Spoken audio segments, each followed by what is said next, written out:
CM योगी ने अपने चुनावी जनसभा के दौरान सपा पर जमकर प्रहार किया। उन्होंने कहा कि 400 पार जब जनता बोलती है तो समाजवादी पार्टी के लोग को चक्कर आने लगता है। ये चक्कर इसलिए भी आता है क्योंकि इनके जो शागिर्द थे प्रयागराज वाले और जो गाजीपुर के इनके सिपह सलार थे वो सब मिट्टी में मिल गए, इसीलिए उनको चक्कर आने लगता है। सीएम ने कहा कि 400 पार इसलिए चाहिए जिससे पाक अधिकृत कश्मीर को भारत का हिस्सा बनाया जा सके।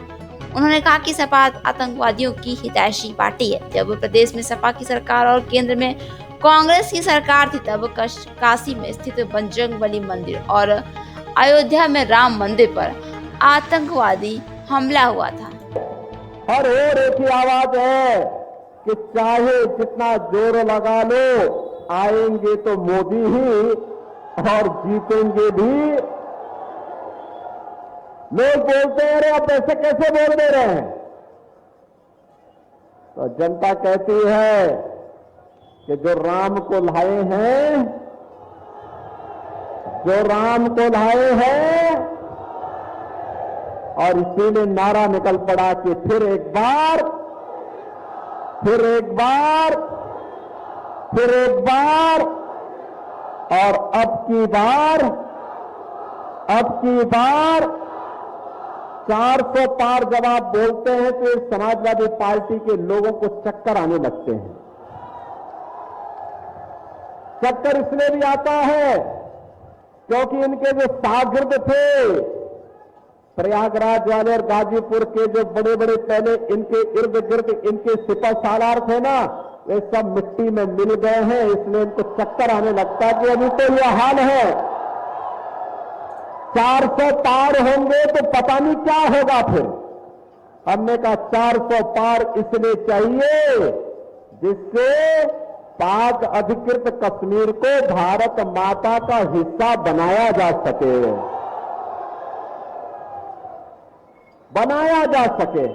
बहनों और भाइयों, मोदी जी ने 10 वर्ष के अंदर भारत की कायाकल्प कर दी। आज दुनिया के अंदर हम भारतवासियों को सम्मान मिलता है, सीमाएं सुरक्षित है, आतंकवाद और नक्सलवाद पर पूरी नकेल कसी गई है। याद करिए पहले आतंकी घटना घटित होती थी और कांग्रेस और सपा के लोग क्या बोलते थे, कहते थे साहब आतंकवादी तो सीमा पार के हैं। एक समाजवादी पार्टी तो आतंकवादियों की हितैषी पार्टी है। आपने देखा होगा इनका काले कारनामे। संकट मोचन मंदिर जो बजरंगबली का मंदिर है, जहां पर बजरंगबली को रामचरितमानस लिखने की प्रेरणा तुलसीदास जी महाराज को जिस स्थान पर बजरंगबली ने उपस्थित होकर के किया था, वो संकट मोचन पर आतंकी हमला काशी में होता है, तब प्रदेश में समाजवादी पार्टी की सरकार थी और केंद्र में कांग्रेस की सरकार थी। बहनों और भाइयों, जब अयोध्या में राम जन्मभूमि पर आतंकी हमला हुआ था तब भी प्रदेश में समाजवादी पार्टी की सरकार थी, केंद्र में कांग्रेस की सरकार थी। ये दोनों केंद्र और प्रदेश में, इन दोनों का जब गठजोड़ होता है तो अनर्थ जरूर होता है। अराजकता के कारण है ये, असुरक्षा के कारण है, अविश्वास के कारण है। और बहनों और भाइयों, याद करना, प्रतापगढ़ की धरती सभी बीमारी का एक ही अचूक रामबाण है, यहां तो आंवला, प्रतापगढ़ का आंवला। आप जब चलते हैं जहां से आंवला शुरू होता है समझ लो प्रतापगढ़ आ गया।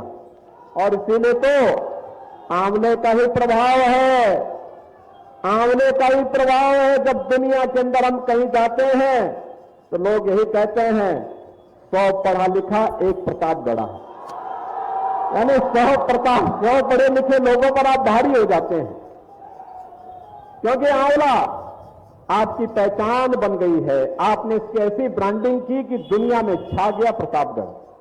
बहनों और भाइयों, ऐसे ही मोदी जी ने भारत को दुनिया के अंदर छाने की व्यवस्था करवा दी। हर क्षेत्र में भारत में विकास, आतंकवाद समाप्त, नक्सलवाद समाप्त, सीमाएं सुरक्षित हुई है और अब तो पटाखा भी फट जाए ना जोर से, तो पाकिस्तान पहले सफाई दे देता कि भाई मैंने नहीं किया है, क्योंकि उसे मालूम है कि कहीं लेने के देने न पड़ जाए। ये नया bureau report, R express Bharat.